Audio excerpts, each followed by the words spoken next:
A culture-bound syndrome is the idea of a geospecific mental illness or mental state.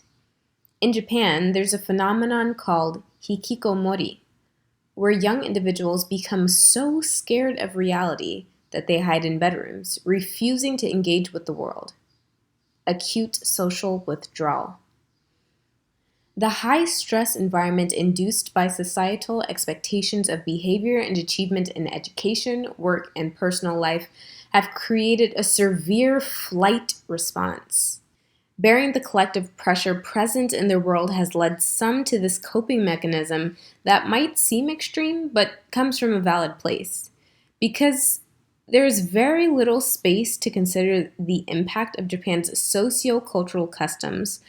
Some have even embraced hikikomori as a part of their identity, rather than a state arising as a product of their environment.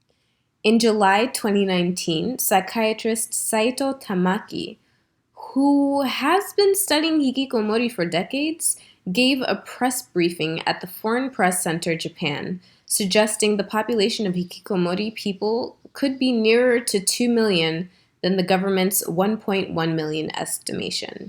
He even mentioned the potential of topping 10 million. How could things get so severe? There's a negative feedback loop. People perceived as having no value or use to society are treated with a lack of respect. Because hikikomori people have an inability to be dynamically engaged citizens, the government's promotion of dynamic engagement makes them feel worthless. This reinforces their urge to seclude. Then, their family gradually detaches from society due to a feeling of shame. In Japan, families are inextricably linked to the actions of each other. Tamaki noted when incidents of crime happen overseas, the focus is mourning for the victims. But in Japan, coverage focuses on the perpetrator's character and then investigates and criticizes their families. And we haven't even begun to scratch the surface of the entirety of their culture's social stressors. The concept of a culture-bound syndrome is not to say that only people of that particular region experience it, but rather suggests that people belonging to that culture have an increased susceptibility to becoming familiar with it. So then the name we use to identify these behaviors become a type of jargon that inhibits us from realizing the phenomenon is happening cross-culturally.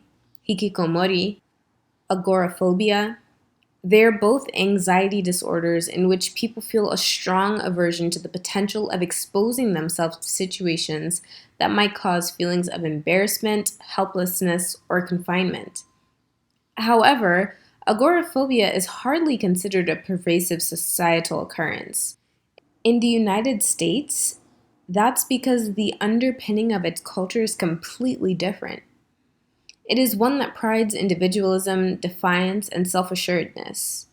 It might be easy to fall into the thinking that these alternate values are quote-unquote better for a society, but what they really do is create a different set of consequences. So what does a society balanced between a collectivist and individualist mindset look like?